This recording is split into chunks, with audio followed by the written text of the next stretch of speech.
In this video, we are going to recap a movie called Gangubai Kathiawadi, which is real story took place in India. The movie opens with a scene of a woman slapping a young girl who works as a prostitute. She tells her to be quiet and please the customers. The camera pans over the red light district, showing the harsh reality of life there. The girl bites one of the customers and escapes. The woman, who is the brothel owner, punishes her by beating her and locking her in a separate room. She sends a message to Gangubai, the most powerful madam in the area. A black Bentley arrives on the street, and a woman steps out.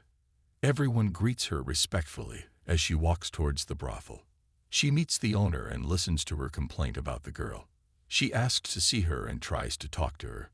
She also starts to tell her own story and how she became Gangubai. The flashback begins. Gangubai was born into a wealthy family in Kathiawadi. She dreamed of becoming a Bollywood actress and eloped with her boyfriend Ram to Mumbai when she was 16. He promised to get her a role in a film, but he betrayed her and sold her for 1,000 rupees to his aunt Sheila, who ran a brothel in Kamathipura. Her life changed completely as she was forced to enter prostitution.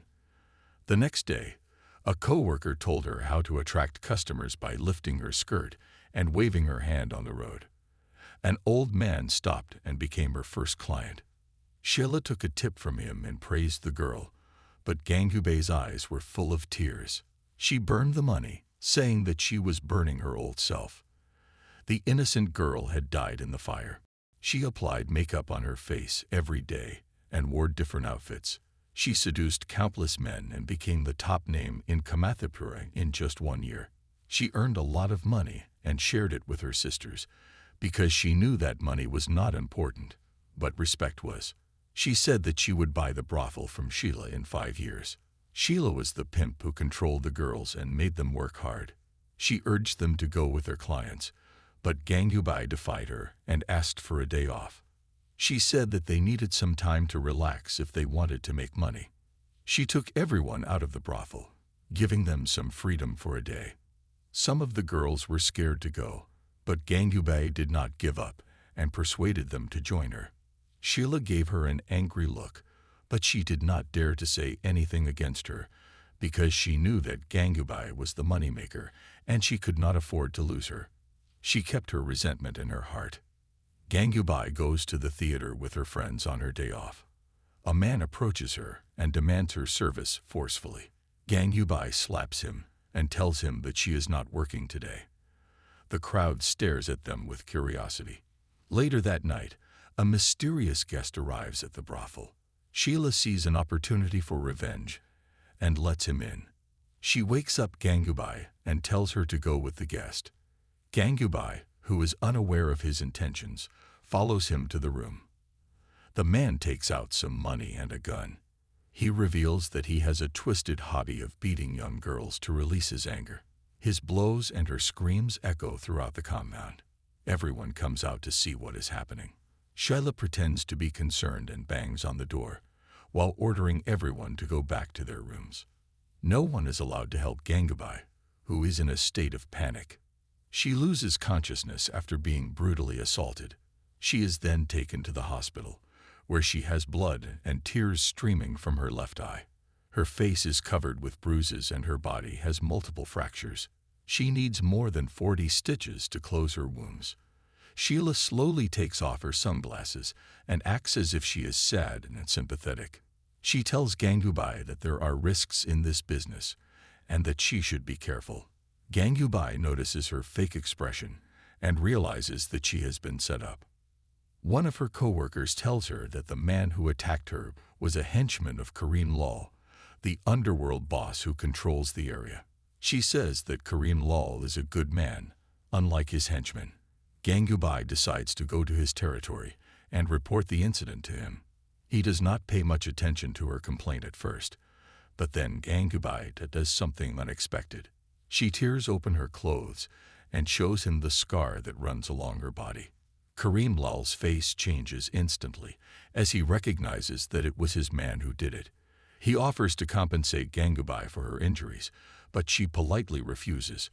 She only asks for his protection and leaves him a token of gratitude.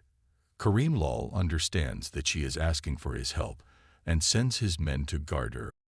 Gangubai does not publicize the fact that she has Kareem Lal's backing because she is waiting for a chance to make a statement. She shows Sheila her sarcastic smile, making it clear that she is not fooled by her act. The movie goes on with a scene where the same man who beat Gangubai shows up at the brothel again. Sheila tries to offer him Gangubai's service, hoping to get rid of her. The other girls protest and try to protect Gangubai, but she surprises them by agreeing to go with him. She asks for 4 times the usual price, and he agrees. She tells her friends to contact Kareem Lal as soon as possible, and then she follows the man to the room.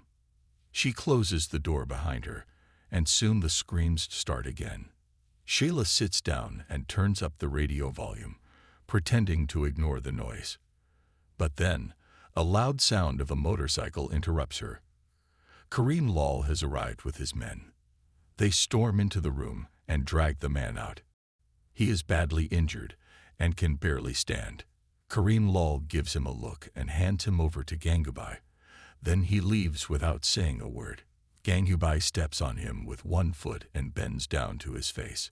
She tells him to give her the money he owes her and warns him that if he ever hits a woman again, she will kill him. Gangubai succeeds in establishing her authority and scares Sheila to death. She fears that Gangubai will take revenge on her someday. She spends the night in terror and dies of a heart attack in the morning, still clutching the money in her hand. Gangubai rightfully takes over the brothel and becomes the leader of the girls. They give her a white sari as a symbol of respect. At the age of 27, Gangubai becomes a prominent lady in Kamathipura. She wears gold jewelry, rides a Bentley, and carries a black umbrella and sunglasses. She visits every brothel in the area and helps the girls who are sold there. The flashback ends. She then gives 2 choices to the girl she was talking to. Either stay here and work as a prostitute for money, or kill herself with a poisoned candy. She says that once a girl is sold to the red light district, she has no future or dignity. Even if she goes back home, she will be rejected by her family and end up being sold again. But the girl, who is still young, chooses the second option. Gangubai does not say anything, but pays the owner for her freedom and sends her home safely. The owner does not understand why she did that, but only Gangubai knows that she has bigger ambitions in her mind. To achieve them, she needs allies. Gangubai decides to run for the district governor election, but she faces a powerful opponent, Razia, a religious woman who claims to be God's messenger. She is respected by the people and has been re-elected twice, but with Gangubai's rise to fame and her rescue of many girls, Razia feels threatened by her challenge. She sends her men to force Gangubai to come and see her, but Gangubai is not afraid of them. She kicks them out of her brothel and tells them to tell Razia that she will not back down. The police raid the brothel, acting on Razia's orders. They smash and destroy the place and beat and arrest the women. Gangubai does not give up easily. She bribes them with double the amount of money they expected. She also learns that Razia is planning to hold a public meeting to gain support. She comes up with a clever idea to sabotage her. She invites everyone to watch a movie for free at her expense. Everyone agrees to go to the movie, and no one shows up at the meeting venue, except for one person, Gangubai. She confronts Razia and mocks her for her failure. Razia is disappointed and angry. In the next scene, there is a girl in a cage. She is 15 years old, and she is the daughter of one of the prostitutes. Her mother has locked her up in the cage, fearing that her customers would harass her. She worries about her future and wants her to get married and escape from this job. Gangubai overhears their conversation. She knows that this is the reality of the red light district in India. All the girls are forced to become prostitutes, and their only way out is to find a husband. But what man would want to marry a girl from the red light district? There is one man who does. Afsan, a poor tailor who loves the Gangubai. He was born in the red light district, but he was not corrupted by it. He was a simple and shy man who would blush whenever he had to take a measurement of a woman's body. That's how he fell in love with the Gangubai, who also loved him back. But Gangubai also has feelings for Afsan. He is the only man she trusts and cares for, but she knows that they cannot be together because of their different status. And she knows that he can give the girl a better life than she can. So she decides to do something selfless. She brings a dowry for the girl and proposes marriage on behalf of Afsan. She puts the gold on the table and asks Afsan's parents to accept her as their daughter-in-law. Afsan's parents are hesitant and reluctant. How can they marry their son to a woman who has sold her body? How can they welcome a woman from the red light district into their family? Gangubai tells them that the girl is not a prostitute, only her mother is. She picks up the dowry and leaves, hoping that they will change their mind. Afsan's parents run after her and stop her. They finally agree to the marriage.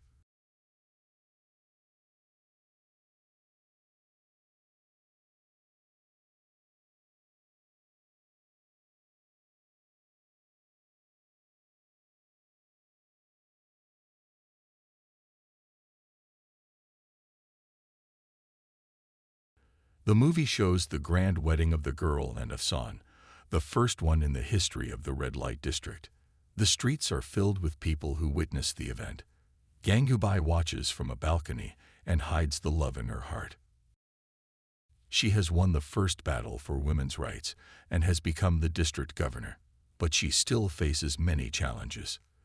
The authorities want to evict the women of the red light district, claiming that they are a disgrace to the society. But Gangubai does not panic. She takes the children to the school and asks for admission. She throws the school fees in front of the principal and demands their right to education. There is also a news reporter, Hamid Fazi, who is in the room. He introduces himself and tries to interview her. The principal refuses to accept her request, but Gangubai does not give up. She argues that the girls are innocent and that they deserve a chance to learn and improve their lives. The principal finally agrees, under Gangubai's pressure. Gangubai also invites Hamid to her brothel. Hamid is impressed by her and visits her the next day. He asks her to pose for a picture for his article, but she declines. Later that day, the girls are thrown out of the school by a teacher who beats them and insults them. Gangubai hears about this and gets angry. She tells the girls to sit down and tells Hamid to take a picture of them.